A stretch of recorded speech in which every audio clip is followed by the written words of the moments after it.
Good morning, good afternoon, good evening, wherever you are, and thank you once more for stopping by. This has been a long couple weeks here. I have not posted a video because I haven't felt like it. And we have a war going on, a hot war in Europe that nobody needs.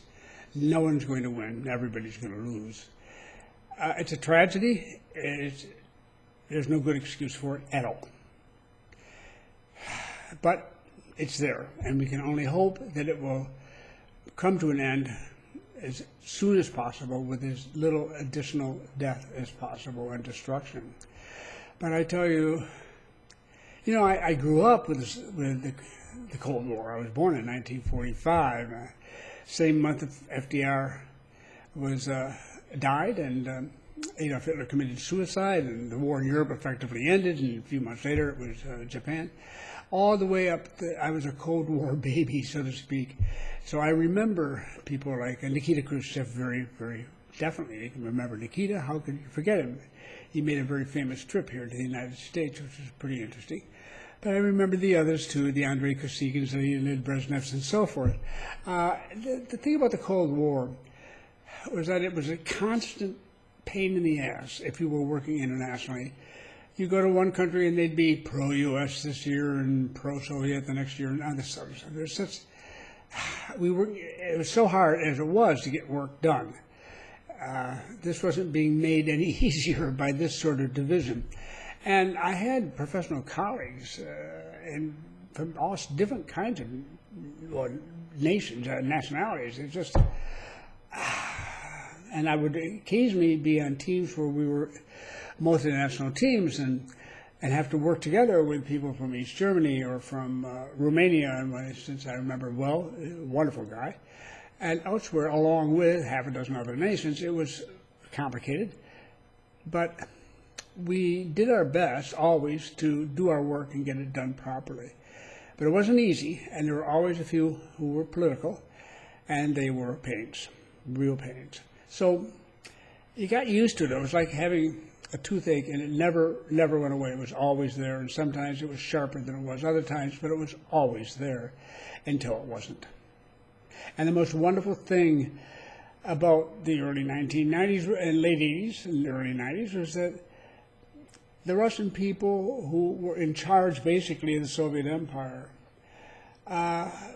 they chose to let it go.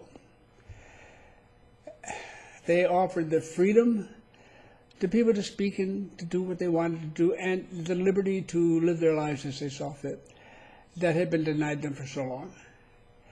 And suddenly, there was all sorts of excitement in Eastern Europe and throughout Central Asia and all across the old Soviet Union and in Russia itself. It was an amazing period. Of course, it couldn't go on perfectly forever, and it didn't. But the key point was that, as I used to feel at least, we're beyond that Cold War thing. And I keep hearing people talk about another one with China coming up. Let's cool it for a moment here and not immediately get everybody thinking the same thing. I'm hoping we can somehow we can find a way to not let that get carried away. But if anything, let's definitely not have another one with what is no longer the Soviet Union, but is Russia. It doesn't make any sense. So I have found it very painful. And I have known Russians. I still have many Russian friends because of the profession. And since the professional activities and internet and so forth since then, I have always had Russian and Ukrainian members here at Retirement Wave and subscribers to the YouTube channel. I've known them and met them and so forth, and they're still here, and they're good people. I haven't seen any of them recently. I met most of them in the early years here, and they've all got their various businesses or what have you. They're all steaming along quite well. I have lots of friends in different nationalities, so I don't try to save friendships with every nationality. Nationality is unimportant. It's whether if we have business to do together, we do it together. We're happy to see each other again. So it is. Yet this is a global website. Always has been. Politics has no place here. I have my personal opinions. regarding the situation in Ukraine. So be it. So does everybody else. I don't intend to spend any more time on that than I will today. The only concern to me, of course, is its relationship to Panama. That is the critical thing. But before I move on to that, I want to look out at what I know is a growing number of Europeans, but within whose number are those who are from Russia and Ukraine. And I just want you to know that you're very welcome here. You always have been, and you always will be. At no time and no way should you ever feel shy or ashamed or embarrassed to write me and to ask questions and so forth. The color of your passport is utterly unimportant to me, as mine should be to you. I know why you're interested in Panama. I know why you come, and you know why I'm here. And there's no reason why we should let whatever happens interfere with that particular relationship. I respect you for yourself and what your dreams are of a better future. And if I can be helpful to you, if you choose to come to Panama in some way, I would give you precisely the same assistance I would give to anybody else here. So God bless you all, and may you all come through this as intact as is humanly possible. Very good. Now I'm going to put up a couple slides. I'm going to pull them up here, and I'll be right back because I need to answer your question. Is this going to have an impact on Panama? And it will, maybe. So here we go. Give me 1 second. Okay, I think I'm ready for you now. I just want to introduce you to the sort of thing that I do when I call analysis, and one tiny aspect of it, but the sort of thing I keep my eye open because you never know what may pop up. Some years ago, or actually in 2009 in particular, there was a disaster, as we all know. It was a global financial crisis and everything else, and it had followed on the big housing crash in the U.S. and Spain and elsewhere, and so on and on and on, and with it a stock market crash. So the attitude was that real estate in Panama was going to drop like a rock, and 2009 was going to be the year when you can make a really great deal on a house. In fact, people kept saying, don't buy, keep waiting another few months, it'll get better and better and so on. But something happened. It didn't work out that way. And prices in the city and the surrounding metropolitan areas were very firm. They were pretty good up and down the coast to the extent. Where they really hurt was out in the far west, in Boquete area and so on, where there were mostly retirees who lived there and who from North America, they were predominant. And they just didn't have the money, or they didn't want to spend it if they had it, and so on. It was a very complicated period for them. For buyers, for sellers, it was a nightmare because they were having a great deal of trouble selling. So, but why? Why was it so calm in the bulk of the market? That the total national market was fine. In fact, it actually improved in some parts of the metro area. How did this occur? And in a different venue, I was trying to explain to others, the sorts of things you can look at that give you a hint as to you got to keep your eyes and ears open because something may be happening. And I shared this with them. This is the Venezuelan surge of 2009. Now, if you look down at it, what it boils down to, this is simply arrivals at Tocumen International Airport and the country that they are headed to or arriving from. Okay. Arriving, I should say.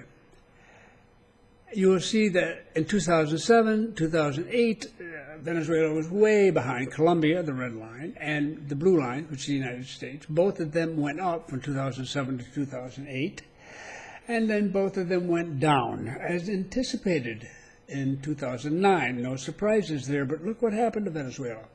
The green line just shot right up. It almost reached Colombia's level, which had never occurred before. Something was happening here very seriously, and although it fell back a little bit in 2010 after the initial big push, it returned in 2011, and it is not at that level, but has remained at a steady and high level for a long time since then. Now, people are going to say, and I know, these are arrivals from these countries. Not going, if I'd said earlier going to, I'd wrong. They were arrivals from these nations. Now, what's up? Why was that surge going on? And a very obvious answer. And at the same time this was happening, we did know, we heard word, we read articles about Venezuelans coming up. Things were really going south, going downhill in Venezuela. And Venezuela, that wasn't just rich people. It were middle-class people who found themselves suddenly under great pressure unexpectedly from the Chavez administration. It was whole companies who simply couldn't function, particularly in the communications. They just moved, and sometimes they moved the company and their employees up. Others, smaller companies, businesses down there, the owner moved it up here and ran it out of, say, the free trade zone or someplace up here, while the staff remained in Venezuela to oversee the operation locally there. It was all terribly complicated for a while. But what you see going on, interpretively speaking, is that we had like 5 times as many arrivals from Venezuela in 2009 as opposed to 2008. And that was really exceptional, because what you see in 2007, I mean, it was normal. It went from normal to wild. How could that be? And that many people? And the answer is no, not that many people. It didn't have to be that many people. What is going on is that, yeah, it's probably twice as many people, or maybe 2.5 times as many people as had been the year before, but they were making multiple trips. They weren't coming up just once. They were coming up 2 times, 3 times, and so forth. And what they were doing was checking out Panama as a place to go because of their situation. They were not focused on what the rest of the world was focused on, the big crisis. Their crisis was going on right there, and they had friends up here who had already done it. Panama was open and welcoming to them, and so it just really started to break the wall that separated Venezuelans from leaving their country. And they really started coming. They came up once to check it out. Then they come up a second time because the family needs to see it. They have a spouse that needs to be happy with the situation. They've got to convince, they've got to get everything in order back home. There's an awful lot that's involved with this. And you will know it to some extent, although you're not likely under the pressure that they were and having to sell a business and everything, or even try to run it from being in a different country.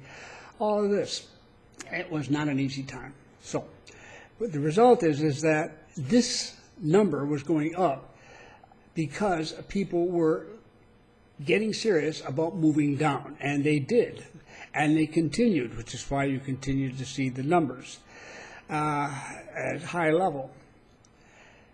Nobody saw that. I mean, I had talked about it. I'd shown it a few times, and people knew by this stage, by the way, that this had happened by 2011. They all knew that.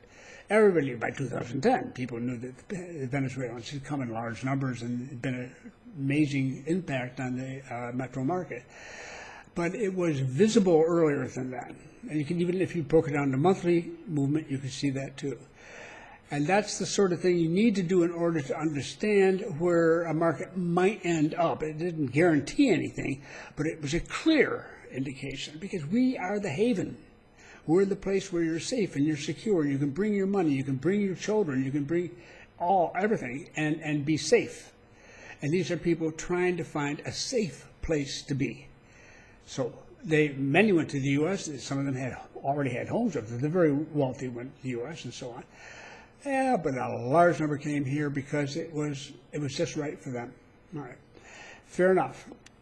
What am I saying about now? Do we have a Venezuelan crowd that's going to come in and do the same thing? Well, there was some flurry of activity. You might have heard about it elsewhere, or you might have heard me mention it a couple of times. Back, there was an election in Peru.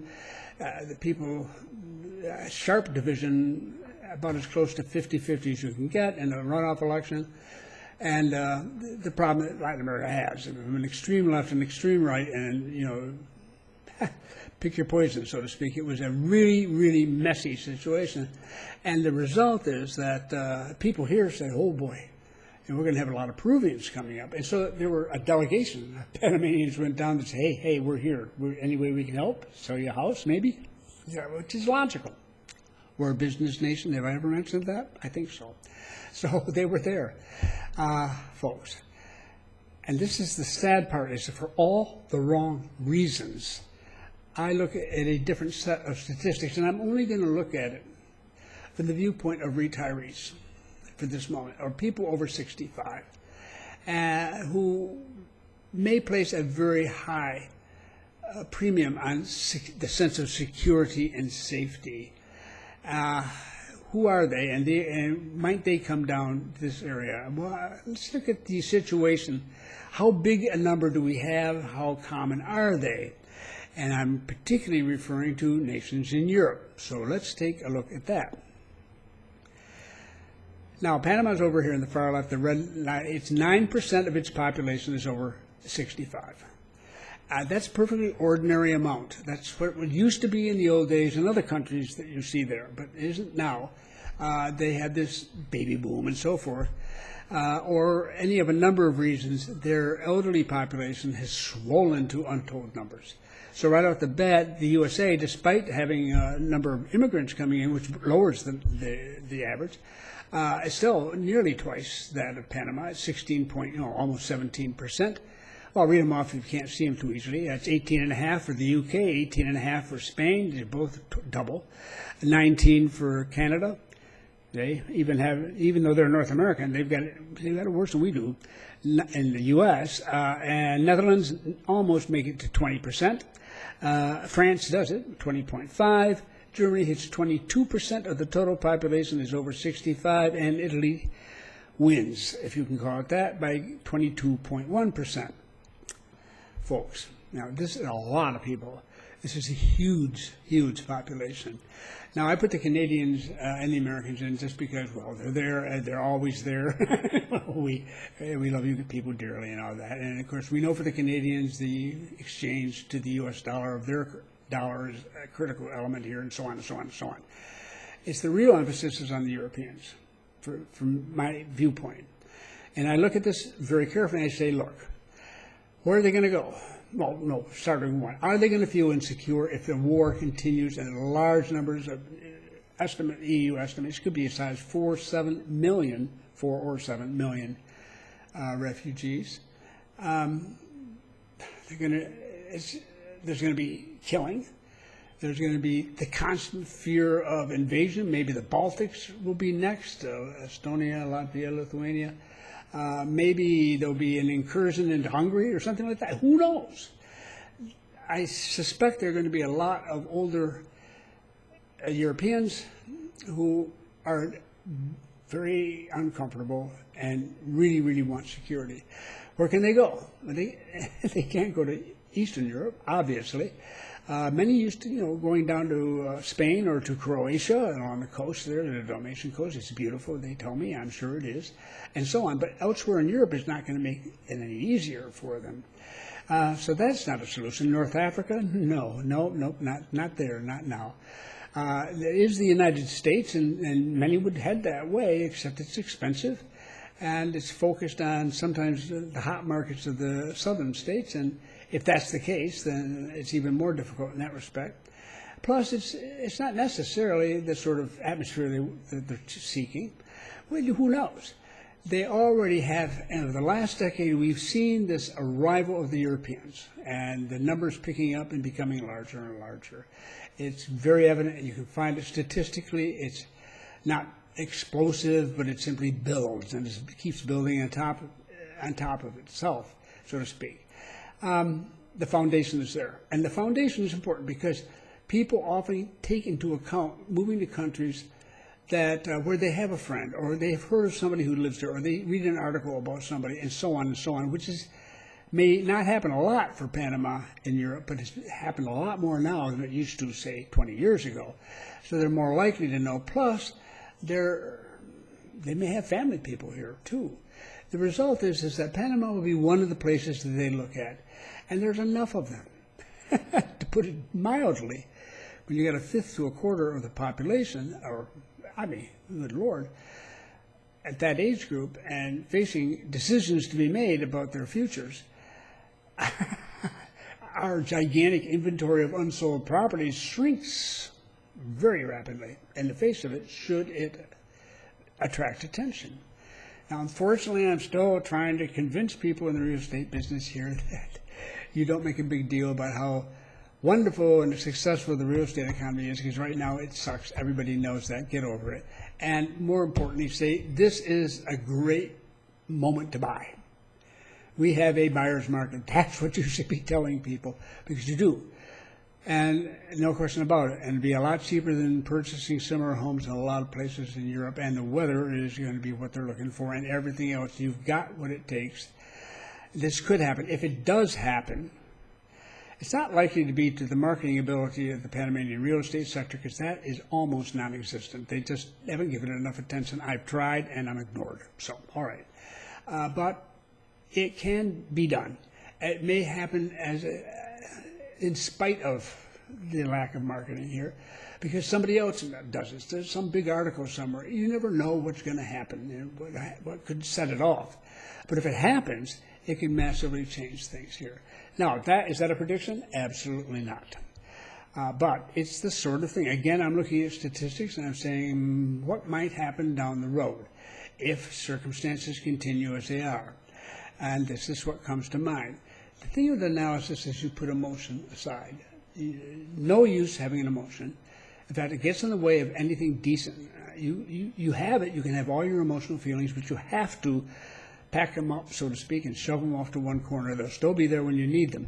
And just be practical and look at it from that viewpoint without the emotion. It's not a good thing or a bad thing. It's merely something that could really happen given the emotions of other people. You can take the emotions of others into account, but you're not your own. That's hard to get across. It's very hard for people to learn how to do it. But I have to do it, and I've been doing it all for decades now. I don't like this one. In fact, I would be delighted if everything I just said was proven wrong, because the situation got worked out in Europe, the thing calmed down, Ukraine's pulling itself back together, the refugees are returning home, the dead can't come back, the buildings can't rebuild themselves, but if there's peace and people are there, they have the will, and there'll be people, nations certainly, willing to help finance this whole thing to get them through it and to get on with life in general. That would be the perfect news. But as an analyst, I can't sit there and look for that. I don't not look for it either. I don't look for anything. I just look at what is available to me. This is one tiny piece. And this, when I do my analysis, I look at these things. I can think about them. And I'm sharing it with you to give you an idea of how bizarre it would be and how tragic in some respects if we were to benefit. I mean, the idea makes me want to vomit, to benefit from this that's going on in Europe. But on the other hand, if they're in that situation, we're the benefit to them. We just pray that they're not in that situation. That if they come for some completely different reason. That's what I wanted to share, and that's my answer to, does it mean to Panama? Nothing right now. We do no business to speak of with Russia, and in the Panama Canal does not do any business to speak of. A little over 1% of its business. It's not meaningful. The Suez Canal is what handles their deliveries from Asia. So here we are, and this is what's standing, and now I have to go back, and you have to go back, and we have to watch this unfold, and let us hope that in the next video I'll say, well, thank God, we've moved on to something better. And that's exactly how I feel tonight. Thank you for putting up with it, and I look forward to talking to you again.